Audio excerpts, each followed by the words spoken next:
नमस्कार दोस्तों, मैं मनीष शर्मा एक बार फिर से आप सभी का स्वागत करता हूं आपके प्यारे यूट्यूब चैनल नर्सिंग ज्ञान में। आप सोच रहे होंगे पता नहीं यार ये कैसा टीचर है, एक कॉपी लेके आ जाता है और कॉपी पे मतलब आज तो बिल्कुल खाली पेज रख रखा है इसने। ठीक है, तो सबसे पहले मैं आपको ये बताना चाहूँगा कि अभी थोड़ा सा बजट कम है, हम बोर्ड के जुगाड़ करने के अंदर लगे हुए हैं, जल्दी हम बोर्ड पे भी आएंगे। ठीक है, तो आज खाली पेज इसलिए रखा है क्योंकि टॉपिक ही मेरा कुछ ऐसा है जो हम स्टार्ट करने जा रहे हैं। आज हम टॉपिक स्टार्ट करने जा रहे हैं जो टॉपिक है ANS। अब ये ANS क्या होता है? ANS की अगर मैं बात करूं तो ANS होता है autonomic nervous system. Autonomic nervous system. अब ऑटोनोमिक नर्वस सिस्टम के बारे में आपने पढ़ा होगा कि ऑटोनोमिक नर्वस सिस्टम के अंदर भी दो सिस्टम आते हैं। वो दोनों सिस्टम कौन कौन से होते हैं? इसके अंदर दो चीज़ें आती हैं। पहला होता है सिंपैथेटिक नर्वस सिस्टम और दूसरा होता है पैरासिम्पैथेटिक। पहला होता है सिंपैथेटिक और दूसरा होता है पैरासिम्पैथेटिक। चलो मैं इन सारी चीज़ों से पहले एक बात बताना चाहूँगा। जो सिंपैथेटिक जो सिस्टम होता है ये स्ट्रेस के अंदर काम करता है। अब ये स्ट्रेस क्या होती है? स्ट्रेस की अगर हम बात करें तो स्ट्रेस वो चीज़ होती है जो मतलब आपको आपके कंफर्ट जोन से निकाल के अनकंफर्टेबल जोन के अंदर लेके जाए। वो चीज़ क्या कहलाती है? स्ट्रेस कहलाती है। ठीक है, ऑटोनोमिक जो नर्वस सिस्टम होता है, ऑटोनोमिक नर्वस सिस्टम ये हमारे खुद के कंट्रोल में नहीं होता है। ऑटोनोमिक नर्वस सिस्टम की एक बात और करें तो ये हमारे खुद के कंट्रोल में नहीं होता है। जैसे मान लीजिए अभी मैं आप में से भी कोई एक लड़के को अगर मैं बोलूँ कि आपके प्यूपिल को डायलेट करके दिखाइए, तो आप प्यूपिल को डायलेट कर सकते हैं, या कॉन्स्ट्रिक्ट करके दिखाइए मैं अभी बोलूँ तो आप कॉन्स्ट्रिक्ट कर सकते हैं? नहीं कर सकते। आपका जवाब शायद यही होगा। किसी लड़की को अगर मैं कहूँ कि हे देवी आप अपने यूट्रस को कॉन्ट्रैक्ट करके दिखाएं, तो क्या वो कर पाएगी? आपका जवाब शायद ना होगा, क्योंकि नहीं कर सकते। तो ऑटोनोमिक जो नर्वस सिस्टम होता है वो कहाँ पे काम करता है? इनवॉलेंट्री एक्टिविटीज़ के ऊपर। जो अनैच्छिक जो क्रियाएं होती हैं शरीर के अंदर उनको कंट्रोल करने का काम कौन करता है? Autonomic nervous system. अब ऑटोनोमिक नर्वस सिस्टम के अंदर हमने अभी सिंपैथेटिक नर्वस सिस्टम की बात की, जो कहाँ पे काम करता है? स्ट्रेस के अंदर काम करता है। स्ट्रेस अच्छा भी हो सकता है, स्ट्रेस बुरा भी हो सकता है, जो हमें कंफर्टेबल जोन से और अनकंफर्टेबल जोन के अंदर लेके जा रहा हो। जैसे मान लीजिए कोई लड़की अगर आपको अचानक से आके प्रपोज करे, तो अचानक से आके प्रपोज करते ही क्या होगा? आपकी जो हार्ट बीट होगी वो बढ़ जाएगी, इंक्रीज हो जाएगी। आपको एक अजीब सा अनुभव होने लगेगा। वो क्यों हो रहा है? क्योंकि वो कंडीशन कैसी है? स्ट्रेस वाली कंडीशन। कैसी कंडीशन है? स्ट्रेस वाली कंडीशन। लेकिन कौन सी स्ट्रेस? पॉजिटिव स्ट्रेस, अच्छी वाली स्ट्रेस, क्योंकि आपको क्या मिल रही है? एक गर्लफ्रेंड मिल रही है। ऐसे ही हम बात करें नेगेटिव स्ट्रेस की, तो नेगेटिव जो स्ट्रेस होती है, नेगेटिव स्ट्रेस कहाँ पे काम करती है? जैसे मान लीजिए आप कहीं पे जा रहे थे, पेट्रोल पंप पे आपने पेट्रोल भरवाया, पीछे से किसी गाड़ी वाले ने आके आपको टक्कर मार दिया आपकी बाइक के। आप गए, उसकी कॉलर पकड़ी, भिड़ गए उससे, लड़ाई झगड़ा करने में लग रहे हैं। ठीक है, आपका टाइम वेस्ट हुआ, दिमाग ख़राब हुआ आपका, आपकी जो एक्टिविटी थी बॉडी की वो भी बढ़ गई।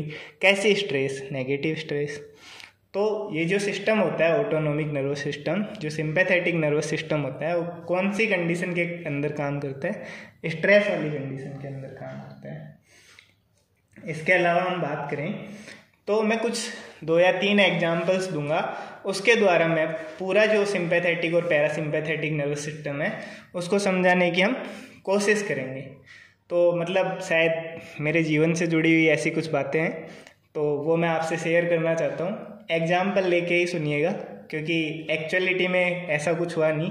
मेरा जो भी दुख दर्द होता है, मतलब मेरी हर कहानी होगी, हर कहानी के पीछे एक दर्द छिपा हुआ है कि मेरी एक सहेली, ठीक है, सहेली का दर्द छिपा हुआ है।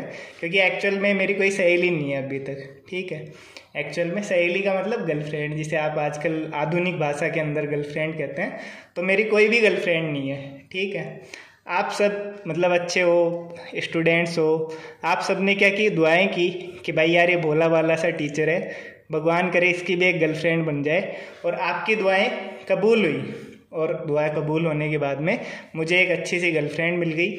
जैसे ही गर्लफ्रेंड मिली, मिलने के बाद में एक दिन उसका कॉल आया और बोली, जानू, क्या बोली, जानू आ जाओ, घर पे कोई नहीं है। ठीक है, तो जैसे ही उसने कहा कि जानू आ जाओ, घर पे कोई नहीं है, मैं तैयार हुआ, फटाफट रूम के अंदर गया, नए कपड़े पहने, स्प्रे वगैरह डाला, मतलब सेंट वेंट छिड़की अच्छे से, और बाइक ली और बाइक लेके तैयार और जा पहुंचा कहाँ पे, गर्लफ्रेंड के घर पे।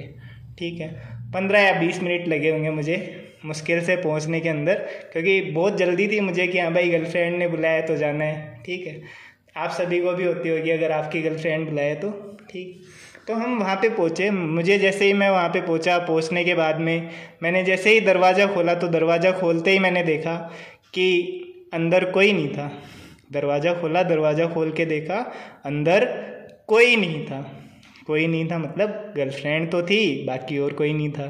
ठीक है, मैं गया, जाके उसके पास बैठा, बैठ के अभी मतलब हमारा ऊपर ऊपर से स्टार्ट हुआ ही था। क्या ऊपर ऊपर से स्टार्ट हुआ ही था, इतने में ही दरवाज़ा खुला और दरवाज़ा खोलते ही देखा सामने उसके पापा। दरवाज़ा खोलते ही क्या देखा, सामने उसके पापा। तो अब आप बताइए कि आपके साथ अगर ऐसी कंडीशन होती तो आप क्या करते, क्या एक्टिविटीज़ आपकी बॉडीज़ के अंदर बढ़ जाती।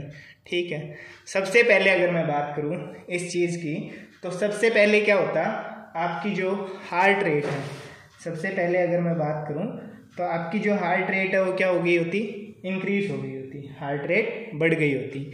जो ब्लड होगा आपका, ब्लड क्या कर रहा होता, बहुत तेज से फ्लो कर रहा होता।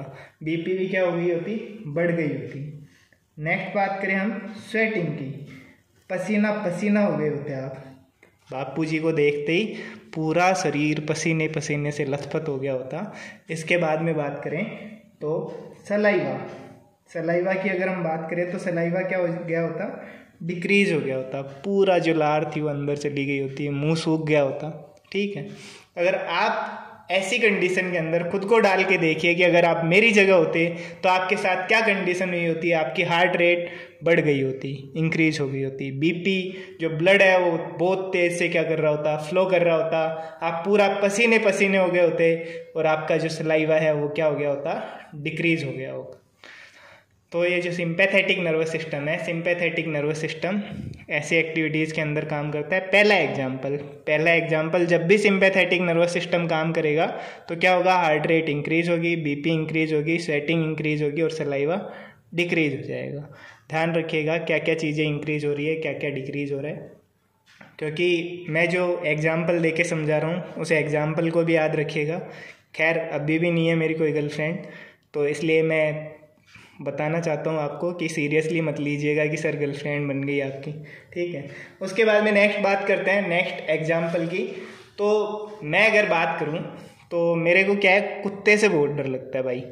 किससे डर लगता है, कुत्ते से। कुत्ते की बात करूँ तो मतलब जो छोटा सा एक कुत्ते का पिल्ला भी होता है ना, जो छोटा सा कुत्ता होता है, उससे भी बहुत डर लगता है मुझको। बड़े कुत्ते की बात नहीं कर रहा, ठीक है, छोटे से पिल्ले से भी बहुत डर लगता है भाई। ठीक है, तो अचानक क्या हुआ, एक बार मेरे एग्ज़ाम थे, एग्ज़ाम के टाइम पे मैं रात को पढ़ रहा था, तो पढ़ते पढ़ते 2-2:30 बजे थे, 2-2:30 बजे के समथिंग मैं बाहर टहलने निकला था ऐसे ही। तो बाहर जब मैं टहलने निकला तो अचानक से मैं वहाँ पे मतलब हल्का हो रहा था, हल्का होने का मतलब है यूरिनेशन कर रहा था। उसी टाइम पे मैंने देखा वहाँ पे एक बड़ा सा बुलडॉग, क्या था, एक बड़ा सा बुलडॉग। और वो बुलडॉग क्या कर रहा, बस मेरी तरफ घूरे जा रहा, मेरी तरफ ही देख रहा था। तो उस टाइम पे वो बुलडॉग अकेला भौंकने लगा मेरी तरफ देख के। तो अब बताइए, अब आप क्या करेंगे, अगर आप मेरी जगह होते तो आप क्या करते, कहाँ कहाँ की ब्लड सप्लाई आपकी इंक्रीज हो गई होती। सबसे पहले तो देखिए कि जब कुत्ता मेरी तरफ देख रहा है, मेरी तरफ भौंक रहा होगा, तो मुझे सबसे पहले तो पैरों की जो ब्लड सप्लाई है, पैरों की ब्लड सप्लाई क्या करनी पड़ेगी, बढ़ानी पड़ेगी, क्योंकि मुझे वहाँ से क्या करना है, भागना है। ठीक है, मुझे वहाँ से क्या करना है, बच के भागना है। और दूसरी जो ब्लड सप्लाई होगी, वो ब्लड सप्लाई मैं कहाँ की इंक्रीज करूँगा, ब्रेन की ब्लड सप्लाई इंक्रीज होगी, क्योंकि ब्रेन से मैं क्या करूँगा, सोचूंगा कि मुझे किस तरफ भागना है। मैं अगर कुत्ता भी मान लीजिए, अगर इस साइड से कुत्ता आ रहा है और इसी साइड में वापस भाग रहा हूँ, तो क्या करेगा कुत्ता, तो मुझे खा जाएगा। अगर मैंने दिमाग ही नहीं लगाया कि इस साइड से कुत्ता आ रहा है और इसी साइड में जा रहा हूँ तो क्या होगा, कुत्ता खा जाएगा मुझे। अगर इस साइड से कुत्ता आ रहा है और मुझे किधर भागना है, इधर भागना है, ये सोचने में कौन हेल्प करेगा, ब्रेन हेल्प करेगा। तो ब्रेन की ब्लड सप्लाई को क्या करना पड़ेगा, इंक्रीज करना पड़ेगा। तो यहाँ पे अगर मैं बात करूँ तो किस किस चीज़ की ब्लड सप्लाई इंक्रीज हो जाएगी, लेग्स की ब्लड सप्लाई इंक्रीज हो जाती है, लेग्स की ब्लड सप्लाई क्या हो जाती है यहाँ पे, इंक्रीज हो जाती है। ब्रेन की अगर ब्लड सप्लाई की अगर मैं बात करूँ तो ब्रेन को जो सप्लाई होती है वो भी क्या हो जाती है, यहाँ पे बढ़ जाती है, इंक्रीज हो जाती है। इसके अलावा अगर हम बात करें तो कुत्ता अगर आपके पीछे भाग रहा होगा तो आप कुत्ते को ये कहेंगे कि भाई 2 मिनट रुक जा, रेस्ट कर, मुझे कुछ खाना है, भूख लगी है, ठीक है, ऐसा नहीं कहेंगे आप। तो नहीं कहेंगे तो क्या होगा, पेरिस्टालसिस जो मूवमेंट होंगे, पेरिस्टालसिस मूवमेंट क्या हो जाएंगे, उस टाइम पे डिक्रीज हो जाएंगे। और अगर आप यूरिनेशन वगैरह कर रहे होंगे तो वो भी क्या होगा, बंद हो जाएगा, बिल्कुल ऊपर चला जाएगा। यूरिनरी जो ब्लैडर है उसकी एक्टिविटी क्या हो जाएगी, उस टाइम पे डिक्रीज हो जाएगी, क्योंकि यूरिनेशन उस टाइम पे होगा ही नहीं। उस टाइम पे तो ये दिख रहा होगा यार कुत्ता भाग रहा है पीछे, तो कुत्ते से बचना है, कैसे बचे अपन। तो यूरिनरी ब्लैडर की एक्टिविटी क्या हो जाएगी, उस टाइम पे डिक्रीज हो जाएगी। डेट्रोसर जो मसल्स होती हैं, डेट्रोसर मसल जो कि मतलब यूरिनेशन में हेल्प करती हैं, डेट्रोसर मसल क्या हो जाएंगी, उस टाइम पे रिलैक्स हो जाएंगी। डेट्रोसर मसल क्या हो जाएंगी, रिलैक्स हो जाएंगी। साथ ही क्या होगा, ब्रोंको डायलेशन भी हो जाएगा। साथ ही क्या होगा, ब्रोंको डायलेशन हो जाएगा। आप सांस ले रहे होंगे जल्दी जल्दी से तो उस कंडीशन में क्या हो जाएगा, ब्रोंकस डायलेट हो जाएंगे, क्योंकि आपको ज़्यादा सांस चाहिए होगी, आप भाग रहे हैं, ज़्यादा एक्टिविटी कर रहे हैं, तो उसके लिए आपको ऑक्सीजन की भी क्या होगी, ज़्यादा नीड होगी, ज़्यादा डिमांड होगी, ज़्यादा डिमांड होगी। उस कंडीशन में क्या हो जाएगा, ब्रोंको डायलेशन हो जाएगा। अब एक एग्जाम्पल की और बात करते हैं हम। एक लास्ट एग्जाम्पल, 2 एग्जाम्पल दिए, पहला कुत्ते वाला, पहला गर्लफ्रेंड वाला और दूसरा कुत्ते वाला। तीसरे एग्जाम्पल की हम बात करते हैं। तीसरा एग्जाम्पल है फर्स्ट साइट लव। तीसरा एग्जाम्पल क्या है, फर्स्ट साइट लव, पहली नज़र वाला प्यार, ठीक है। अब पहली नज़र वाला प्यार कैसा होता है आपने सुना होगा बस, ठीक है। आज आपको मैं रियलाइज़ करवाता हूँ, ठीक है, रियलाइज़ कीजिएगा फर्स्ट साइट लव को। मैंने पहले ही बताया कि मेरी हर एक कहानी में मतलब एक दर्द छिपा हुआ है, वो है सहेली वाला दर्द। तो मेरे एग्जाम्पल भी क्या होते हैं, थोड़े से उसी से रिलेट करते हैं। तो मैं बताना चाहूँगा आपको कि मान लीजिए, इमेजिन कीजिए, वैसे तो नहीं है कोई किस्मत में लड़की, लेकिन मान लीजिए, इमेजिन कीजिए कि कोई एक लड़की आई, लड़की ने आके मेरा हाथ पकड़ा और हाथ पकड़ के आगे से आके बोली आई लव यू। क्या बोला उसने, आई लव यू। मैंने अभी थोड़ी देर पहले ही कहा था कि स्ट्रेस हमेशा क्या नहीं होती, बुरी चीज़ नहीं होती। स्ट्रेस हमेशा क्या नहीं होती, बुरी चीज़ नहीं होती। तो उस कंडीशन में मुझे क्या हुई, स्ट्रेस हुई। मैं वो जो लड़की थी, उस लड़की को क्या करना चाहता था, आंखें फाड़ फाड़ के देखना चाहता था। आंखें फाड़ फाड़ के क्यों देखना चाहता था, क्योंकि वो बहुत खूबसूरत थी, सुंदर थी, और उसने सामने से आके मुझे क्या कहा, आई लव यू। तो फर्स्ट साइट वाला लव देखिए, मैं दिखाता हूँ आपको कि मान लीजिए वो सुंदर सी लड़की, ये वो सुंदर सी कन्या है, ठीक है। ये सुंदर सी कन्या ये मेरे पास आई, ये मेरी आँख है, ठीक है।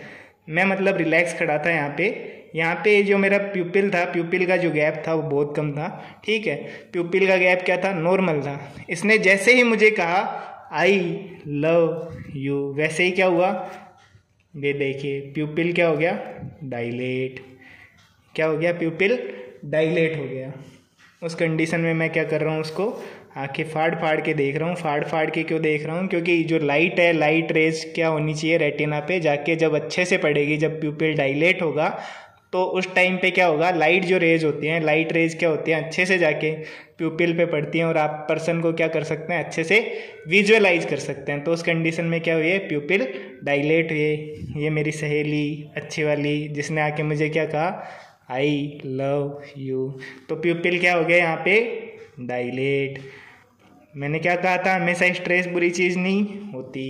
तो प्यूपिल क्या होते हैं, जब सिंपैथेटिक नर्वस सिस्टम काम कर रहा होता है उस टाइम पे प्यूपिल क्या हो जाते हैं, डायलेट हो जाते हैं। प्यूपिल क्या हो जाते हैं, डायलेट हो जाते हैं। और साथ ही लास्ट हम बात करें तो इस कंडीशन के अंदर क्या हो जाता है, वेजो कॉन्स्ट्रिक्शन भी होता है। वेजो कॉन्स्ट्रिक्शन, वेजो कॉन्स्ट्रिक्शन होता है। इस कंडीशन के अंदर क्या होता है, वेजो कॉन्स्ट्रिक्शन। अगर हम बात करें पैरासिम्पैथेटिक नर्वस सिस्टम की, तो पैरासिम्पैथेटिक जो नर्वस सिस्टम होता है, अगर मैं इसकी बात करूं तो ये एक कंडीशन होती है रेस्ट वाली कंडीशन। रेस्ट वाली कंडीशन के अंदर काम करता है। पैरासिम्पैथेटिक नर्वस सिस्टम कौन सी कंडीशन के अंदर काम करता है, रेस्ट वाली कंडीशन के अंदर काम करता है। तो इसके अंदर जो सारी एक्टिविटीज़ होंगी, सारी एक्टिविटीज़ किसके अगेंस्ट होंगी, जो सिंपैथेटिक नर्वस सिस्टम है, सिंपैथेटिक नर्वस सिस्टम के क्या होंगी, अगेंस्ट होंगी। तो इस कंडीशन में क्या होगा, हार्ट रेट डिक्रीज हो जाएगी, बीपी डिक्रीज हो जाएगी, स्वेटिंग डिक्रीज हो जाएगी और सलाइवा बढ़ जाएगा। साथ ही जो ब्लड सप्लाई होगी ऑर्गन्स को, वो भी क्या होगी, डिक्रीज हो जाएगी। पेरिस्टालसिस मूवमेंट की अगर मैं बात करूँ तो पेरिस्टालसिस मूवमेंट क्या होंगे, बढ़ जाएंगे। क्या क्या बढ़ रहा है, पेरिस्टालसिस मूवमेंट इंक्रीज हो रहे हैं, साथ ही सलाइवा इंक्रीज हो रहा है। जो स्टोमक से रिलेटेड जो चीज़ें हैं वो क्या हो रही हैं, बढ़ रही हैं। यूरिनरी ब्लैडर की जो एक्टिविटी है वो भी क्या हो रही है, बढ़ रही है, इंक्रीज हो रही है। और साथ ही क्या हो रहा है, जो डेट्रूसर मसल है वो क्या हो रही है, कॉन्ट्रैक्ट हो रही है। डेट्रूसर मसल क्या हो रही है, कॉन्ट्रैक्ट हो रही है। और ब्रोंको कॉन्स्ट्रिक्शन भी हो रहा है, ब्रोंको कॉन्स्ट्रिक्शन हो रहा है, ठीक है। इसी के साथ में प्यूपिल्स क्या हो जाएंगे, यहाँ पे कॉन्स्ट्रिक्ट, प्यूपिल्स क्या हो जाएंगे, कॉन्स्ट्रिक्ट हो जाएंगे।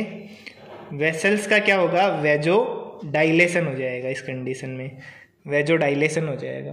तो ये जो बात की हमने, किसकी बात की, सिंपैथेटिक और पैरासिम्पैथेटिक नर्वस सिस्टम की। आई होप सो कि आप इस लेक्चर के बाद में शायद ही सिंपैथेटिक और पैरासिम्पैथेटिक नर्वस सिस्टम कैसे काम करता है उसके बारे में ना भूलें। 3 एग्जाम्पल याद रखिएगा। पहला सहेली वाला कि उसने मुझे बुलाया, दूसरा कौन सा वाला, जो कुत्ते वाला एग्जाम्पल दिया, तीसरा एग्जाम्पल पहली नज़र वाला प्यार, ठीक है।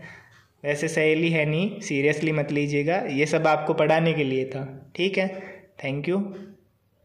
लाइक करें वीडियो को, सब्सक्राइब, चैनल को सब्सक्राइब करें, वीडियो को लाइक करें और बेल आइकन को प्रेस करें ताकि आगे आने वाले जो नोटिफिकेशन है वो आपको सबसे पहले मिलते रहें। और जल्दी हम कोशिश करेंगे बोर्ड पे ले जाने की इसको और अच्छे से आपको और स्टडी करवाने की। और मैंने पिछले वीडियो में बताया कि हम ऑनलाइन क्लासेज स्टार्ट कर रहे हैं जूम ऐप से और जो गूगल मीटिंग ऐप है उसके द्वारा। 13 सितंबर से फर्स्ट टाइम बीएससी जो फर्स्ट ईयर से लेके 4th ईयर तक के स्टूडेंट हैं उनके लिए, और जीएनएम फर्स्ट ईयर से 3rd ईयर तक के स्टूडेंट्स के लिए 13 सितंबर से और 18 सितंबर तक 5 दिन का फ्री डेमो रखा है। उसके बाद में जो फीस होगी वो 1000 रुपये होगी।